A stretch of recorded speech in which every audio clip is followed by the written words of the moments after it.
All right, guys. This is Acer of Spades, Team TSE State 268. We are number one, and I'm sitting here on one of my mini accounts, and I'm thinking to myself, what in the world can I tell the amazing viewers that go on my YouTube each and every day looking for new content and new information? And I just figured out 3 additional tips that will optimize and help your game.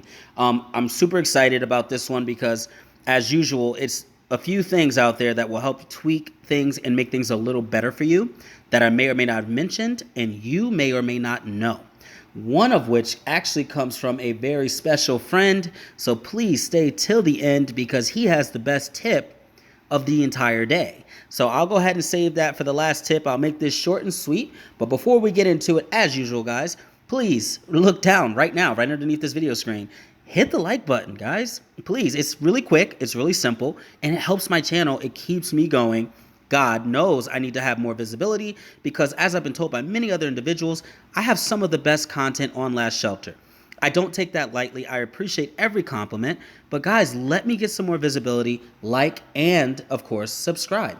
There are going to be iCards that pop up in the top right with additional videos that link to everything that we're talking about. And even more importantly, I'm going to drop some links in the description below. This way you guys have a quick and easy shortcut to anything else that you might need to know pertaining to this video. Now, I just got a new job, so there's a lot of pressure on me. My team is really missing me. We changed the reset. It's not helping for my timing.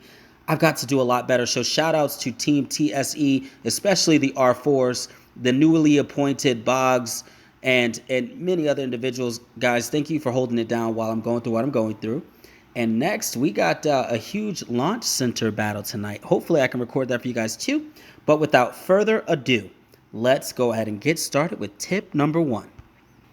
Tip number one actually falls right into the category of my passive farm video. Now, that video, if you haven't seen it, will be in the link below in the description so that you guys can learn how to make the perfect passive farm. Things have changed slightly a bit, but not enough to update that video. It's still relevant. Go ahead and knock that out, and you're going to learn a whole lot. But more importantly, guys, when I go into any of my accounts, I stop in at least once a day at the minimum so that I can collect my free tickets and collect any gifts that I might get, and even more importantly, fill that ration truck. Now, why do I fill the ration truck? Because I'm trading in easy to obtain resources when I do the ration truck in exchange to have 30% more production come to all my resources. Now, understand that the ration is used with food, which is the easiest resource that we can get, along with water, which we don't use for anything else other than the ration truck. I mean, there might be something else, like, whatever, donating and stuff. But other than that, typically it's just for the ration truck. Now, what's cool about this is that the ration being online takes a lot of electricity. Tip number one basically says, I can click and hold while this guy's going to it. I can move it back. And even though the ration truck is off-road and you don't see that countdown, you're going to see that the workers are still going to come back and fill that up. And you're going to see it happen right now on video. Now, what's significant about this, even though it doesn't seem like a big deal, guys, I typically leave my ration truck as I'm going through all the multitude of my accounts very quickly on the road. And before I took this trick into consideration, it was costing me electricity, and I would log on to multiple accounts seeing that my electricity was all drained up. If you do not have an optimized city for saving electricity, guys, please watch my how to save electricity video in Last Shelter Survival. I'll also put that as in a link in the description below. But for now, that you got that basic situation going and you're increasing your production by 30%, let's move on to tip number two. Clearly, tip number two is going to be my second favorite tip. This one I've named timed upgrades. So as you can see, this particular account that I have, one of my accounts here, it was actually, in case you guys are wondering, was donated by a friend that does not play the game anymore. I maintain this account. Her name was Valor Knight. Shout outs to Valor. She actually named one of her one of her APCs, Ace of My Spade. So, yo, she knows I love her to death. Thank you so much, Val, for everything. And I'm still maintaining your base. We're up to level 20 now, boo. We're making it happen. All right, but what I do on every single one of my accounts, no matter which one it is I go through anything that needs to be upgraded, and I immediately start the upgrades so that I can continue pushing each account a little further every single day. Now, when doing this, okay, using just a little bit of excess resources that I may or may not be using in my account for now, I eventually run into a point where all of these upgrades are going to finish, if not at the same time, at a very similar time. Now, what does that mean for this account, and what does that mean for me? Ultimately, you're going to be in a situation where if you're not timing these upgrades, you're going to miss out on a whole lot of diamonds and a whole lot of rewards from gold chests and things like that. And for anything else, when I get tired of upgrading stuff, I just go ahead and send them out to explore so that I can get those wonderful energy fragments and things like that. I'll go ahead and leave my energy fragment video in the description below. But here is the big tip. Guys, once you start your upgrades for either any of your zone or anything you're doing, little do you know, they actually don't end until you log back on the account. Now, this is significant because what that means, guys, is if I'm on my main account and that account says that it's building or tech or training speed ups, what that ultimately means is I can log on to each and every one of my other accounts that have already had buildings and technology starting and going, and instantly complete them all at the same time, as long as all the time has passed since I started them. So in some cases, like let's say I was putting this base up to level 21, which is nowhere near ready to do, as well as doing a large zone commemoration tech like I do on all my accounts. The zone commemoration video will be down in the description below, as well as lots and lots of resource buildings, maybe even houses. I can instantaneously end them all at the same time simply by logging on the right hour. Now, if you happen to log on during a speed up hour, you are missing out on massive rewards that the game will not give you. Side note, and a quick side tip, if you already achieved certain chests, like let's just say I achieved all this chest this hour, which I could do, but I'm doing a video for you guys. Long story short, if I don't collect it, it will end up inside of my mail under system. So you'll see here individual reward for Clash of Zones, alliance reward for Clash of Zones, etc. All of those things end up there, and those are simply the chests that I did not collect. All you have to do is hit this mark as red button. A freak show, I already saw your presidential matches like 8 times.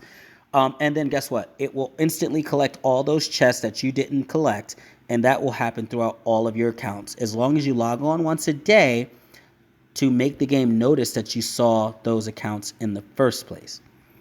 Let's go on to the final, most exciting, and most important tip of the day. This last and final tip, like I said, this is probably the best tip of all tips. But hey, some of them you already knew, some of you don't. If you know this one, hey, like and subscribe. Anyway, guys, I did the best I could with that. But if you don't know, which most of you don't, this is going to be a big one. So as you know, I started off telling you about my passive farms, and even in my second tip, we moved on to multiple accounts. If you don't already have farm accounts or any additional accounts, I've already got a how to build a farm video there, and I already have my perfect passive farm video in the description below. You'll have both. I'll put the all things farm video in the description below.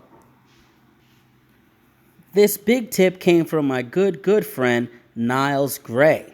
This man is a level 25 base with a wealth of knowledge, and he has permitted me to share his exact blog excerpt that he typed up for his team to do this tip. This tip is called One Email for All Accounts. Guys, when I first started, I made email after email, and I went through every single step necessary to make it all happen, and God only knows how much time that took and how difficult that was. Niles has streamlined this, and he's wrote it all out. So I'm going to show you guys right now. And although I already knew this tip, I know too many people out there, especially new players, do not. So let me share with you the exact excerpt right now. Just as a brief excerpt, Niles writes, the next thing you need to do is bind your new farm account. If you do not bind it, you won't be able to switch back and forth, and after 15 days, it'll just disappear off the map. This is obviously in regard to making a farm account. Then it says each farm account needs a different email address unless you use a Gmail account, which I highly recommend. By using a Gmail account, you can modify your email account address with a period that IM30 recognizes as a different email, but Gmail doesn't see the difference. For example, each of the following email addresses would work for creating a new IM30 account, but all the verification emails would be received by the first email address, so you don't need to create multiple email accounts. So as an example, he uses lastsheltersurvival@gmail.com. That particular one would contain no periods, except for the one that's, gmail.com. But then you could continue to put periods and placements further down the list that would also qualify as new email addresses. It says here, if you run out of variations with a single period, feel free to add as many periods into the address as you want. Don't use other special characters, only periods. Once you get the confirmation email and click verify, you can switch back and forth between the accounts. Congratulations on your new farm. Also, by the way, he continues to go down, and if you would like to see the passive and active management, he's actually linking to one of my videos. So shout outs to Niles Gray. You are the MVP for tonight, and you definitely made the video, brother. Thank you so much for everything you do.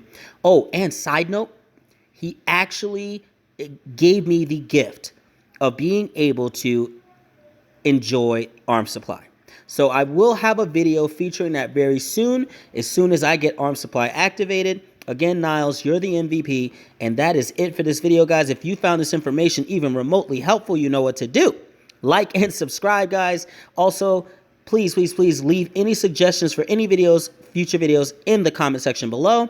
And guys, thank you so much for watching as usual. I hope you have a good day.